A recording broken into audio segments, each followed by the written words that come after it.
وحشتوني قد الدنيا، صلوا على النبي ويلا نبدأ. حطوا لايك على الفيديو. بيقول لي انا ليا جاري محترم جدا وبيننا عشرة كبيرة قوي اكتر من 5 سنين، ومراته ست محجبة وما شفتش منها حاجة وحشة انا وزوجتي غير كل خير. عارف اهلها واهله، احنا جيران من زمان، وزي ما وصى النبي عليه الصلاة والسلام، عليه افضل الصلاة والسلام. فترة كنت في مكان تبع شغلي ودخلت اشرب قهوة في كافيه بعيد عن مكان بيتي وبعيد برضو عن مكان شغلي، لان كنت في مأمورية تبع الشغل، وشفت زوجة جاري قاعدة مع واحد تاني ومنزلة الطرحة وماسكة ايده بطريقة رومانسية جدا. انا من الصدمة قمت من مكاني، جريت واستخبيت وبعيد عنها لانها خفت تشوفني، واتخضيت قوي من المنظر، وبدأت افكر اتصرف ازاي واعمل ايه، وما كانش في حل غير اني اصورها فيديو. صورتها فيديو وصورتها صور كمان غير الفيديو علشان خاطر لو الفيديو اتمسح من عندي. من الصدمة فعلا قلت اصورها، وبعد كده قلت اشوف بقى انا هعمل ايه بالصور دي. ابعتها لجوزها واقول له المكان، ولو عايز يتاكد يروح يراجع الكاميرات هناك، لاني زعلان قوي منها وانها بتستغفله وتستاهل اي حاجه تحصل لها. بس اللي مخليني متردد ان انا راجل طيب، وان هو برضه راجل كويس وطيب ومحترم وبيحب بيته، من شغله لبيته ومن بيته لشغله، وعنده ولدين وبنت، كمان عنده ولد منهم من ذو الاحتياجات الخاصه. فانا مش عارف اعمل ايه، ولو الراجل ده عرف ايه اللي هيحصل له من الصدمة. انا دلوقتي محتارة ابعت الصور لجوزها، ولا اروح اقول له انا، ولا اعمل اكاونت فيك واروح ابلغه، واعمل ايه انا مش عارف، ولا في طريقة احسن من كده دماغي لسه ما جابتهاش. تخيلي ان الشقة جنب الشقة على طول ومفيش اي حاجة غير واحنا بنكون مع بعض. حتى لو عاملين اكلة، ده بيبقى طبق واحنا بنبقى طبق، يعني من كتر ما احنا قريبين قوي من بعض. انا مصدوم ومش عارف اعمل ايه. فانا عايز اعرف ايه التصرف الصح اللي يكون انا اعمله. اولا اول حاجة هتعملها انك ما تبلغش اي حد خالص، ومن ستر مسلما ستره الله في الدنيا وفي الاخرة، ستر مسلما ستره الله يوم القيامة. فانت ما تحاولش تبعت الصور دي لجوزها، ولا تحاول تعرف جوزها، ولا تحاول تعرف اي حد خالص انك عرفت حاجة. تمام تمام. اولا علشان خاطر بيتها اللي ما يتخربش، علشان خاطر ابنها اللي انت بتتكلم عنه، علشان خاطر عيالها ما يتشردوش، علشان خاطر 100,000 حاجة وحاجة. هي ممكن ما تكونش واخدة بالها من حاجة زي كده.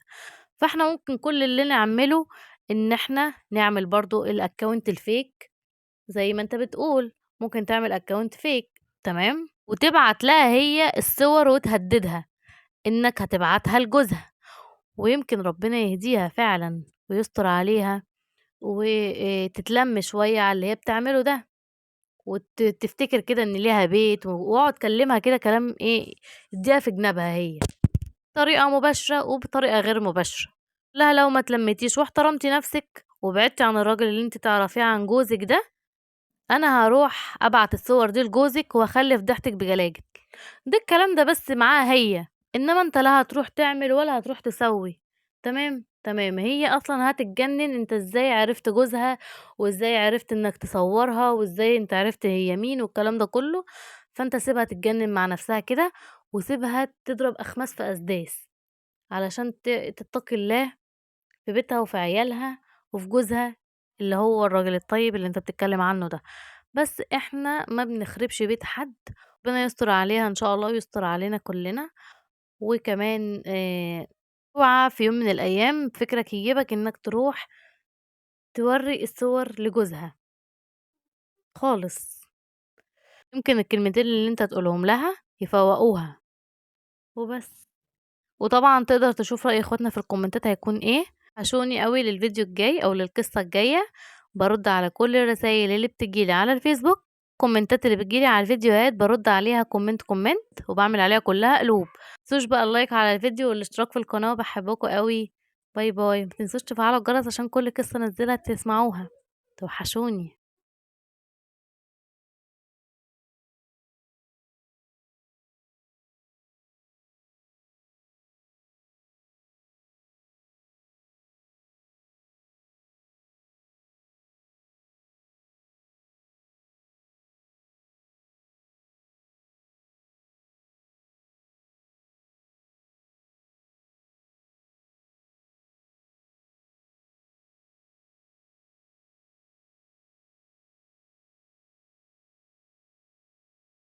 وحشتوني قد الدنيا، صلوا على النبي ويلا نبدأ، وما تنسوش اللايك على الفيديو. بتقولي اخويا متجوز اخت جوزي.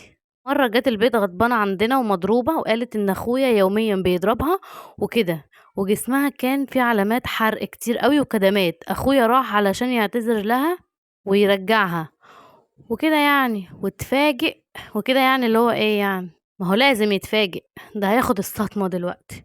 واتفاجئ بجوزي واخواتها الاتنين كتفوه، وخلوها تضربه نفس الضرب اللي هو ضربه لها، وتلسعه وتعمل فيه كل اللي هو عمله. طب والله يا رجالة. وبعدها طردوه وقالوا له ان هو لو ما طلقهاش هيمرمطوه في المحاكم ومش عارف ايه والكلام ده كله. هو انا مش مغلطاهم بصراحة، هو يستاهل، هو اخويا بس هو يستاهل، علشان انا ما اقبلش ان جوزي يعمل فيا اللي هو كان بيعمله فيها. بس انا ما بقتش عارفه اعمل ايه واتعامل مع الوضع ده ازاي. جوزي كويس قوي معايا ومش بيأذيني حتى بالكلمه، وما اتكلمش معايا خالص في الموضوع ده نهائي، ولا اتكلم معايا ولا كأني الشخص ده اخويا خالص. ولما حاولت افتح الموضوع مرضيش يتكلم، وقال لي غيري الموضوع، وبيحاول على قد ما يقدر ما يبقاش في بينا حساسية بسبب الموضوع ده وبسبب اللي حصل.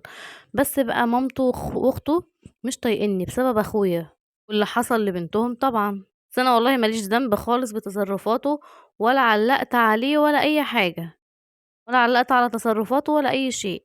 بس كل اللي انا مش عايزاه يحصل ان انا مش عايزة اخسر حد من اهلي، ومش عايزة اخسر برضو جوزي. مش عارفة اعمل ايه. اخويا مليه الحقد والغل والسواد اللي جواه، وحالف ينتقم من جوزي واللي عمله فيه. وانا خايفة على جوزي وخايفة برضو على اخويا عشان ما يوديش نفسه في مصيبة. انا محتارة مش عارفة اعمل ايه.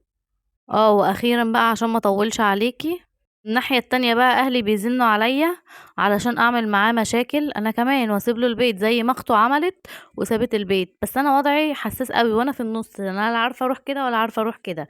وانا بحب جوزي قوي وعارفه ان هو بيحبني وعامل لي قيمه، وهو بيحب اللي منه جدا وما يقدرش يستحمل يشوفهم بيتأذوا. وده طبعا سبب تصرفه مع اخويا كده، ان هو شاف اخته جايه متهانه ومحروقه ومضروبه، فكان طبعا لازم يعمل كده. انا مش مغلطاه في حاجه، وهو لو ما عملش كده انا ما كنتش برضو اعرف اعمل ايه. وخايفة قوي عليه من حقد اخويا، وخايفة على اخويا، وحاسة ان انا تايهة وفي النص ومش عارفة اعمل ايه. لا اروح كده ولا اروح كده ولا اسمع كلام اهلي. انا مش عايزة اسمع كلام اهلي بصراحة.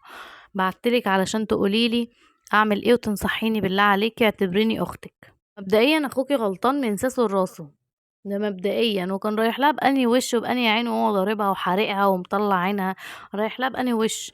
ده من حقهم ان هو انه اللي حصل له ده يحصل له بصراحة يعني، علشان كل راجل بيضرب مراته او كل راجل بيضربها بالطريقة دي كده يبقى يستحمل اللي يجراله بصراحة، لان احنا خلاص احنا مش عبيد. احنا مش عبيد. مبدئيا اوعي تدخلي حياتك الشخصية مع حياة اهلك. احنا ملناش دعوة. هما يضربوا في بعض يولعوا في بعض يعملوا، انت بيتك وجوزك دول اهم حاجة. ومادام انت قلتي ان جوزك مقدرك وعامل لك قيمة وبيحترمك وما جابلكيش سيرة الموضوع ده خالص، وانت اللي جيتي تفتحي معاه الموضوع، هو قفل الموضوع من ناحيته. انتي ما تخسريش بيتك خالص بأي سبب من الأسباب، ما تخسريش بيتك ولا تخسري جوزك خالص خالص خالص. وانتي طبعا الله يكون في عونك ويصلح لك الحال، بس اوعي تسمعي كلام اهلك وتخربي على نفسك. والله العظيم محدش هينفعك. اوعي تخربي على نفسك مجاملة كده، محدش بيخرب بيته مجاملة عشان خاطر اخوه خالص، محدش بيعملها. احمدي ربنا ان جوزك راجل عاقل ومحترم وفاصل بين علاقتك انتي وعلاقة اخوه بيه، فاهمة؟ وهو ما تعاملش معاكي بذنب اخوكي، دي حاجة برضو تحسب له. وعمل فيكي مثلا اللي اتعمل في اخته وقالك يلا بقى روحي، فتمسكي بيه وحافظي على بيتك وحافظي على جوزك وحافظي على عيالك زي ما هو محافظ عليكي. وبالنسبة لأهله تجنبيهم دلوقتي خالص، وعلى قد ما تقدري لحد ما يصفوا خالص من ناحيتك.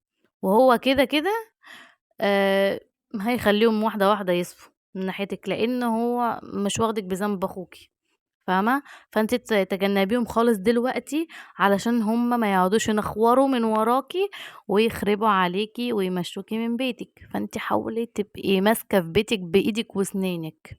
برضه من ناحية تانية كلمي اهلك وقولي لهم انتوا عارفين ان اخويا غلطان، وانا عارفة ان هو غلطان، والدنيا كلها عارفة ان هو غلطان، فمش عشان هو غلطان انا راح اخرب بيتي انا كمان علشان هو يفرح. لا، انا مش هخرب بيتي عشان خاطر اخويا. وطبعا اسمعي كلام اخواتك في الكومنتات وشوفي هما هيقولوا لك ايه، وان شاء الله تلاقي حل. واللي انا قلت لك عليه ده والله العظيم انت لو اختي انا هنصحك بكده. وربنا يصلح لك الحال ويصلح لنا الحال يا رب جميعا. متنسوش بقى تعملوا لايك على الفيديو لو انتوا لسه ما عملتوش، واشتراك في القناة لو انتوا لسه ما اشتركتوش. احنا خلاص بقينا اهل، ما بقاش في بينا الكلام ده، ما بقاش في بينا الشكليات دي. علشان طبعا يوصلكوا كل فيديو بنزله جديد، او كل مشكلة بنزلها جديدة، عشان نقدر نستفاد من بعض ونقدر ندي حلول لبعض اكتر واكتر. وهتوحشوني القصة الجاية. باحبكم أوي، واللي عنده أي مشكلة يبعتها لي على صفحة الفيسبوك، بارُد على كل ال الرسايل، وباعمل على كل التعليقات بتاعتكم كلّها قلوب. باحبكم أوي. يالّا أستودعكم الله، وأشوفكم في قصة جديدة بإذن الله.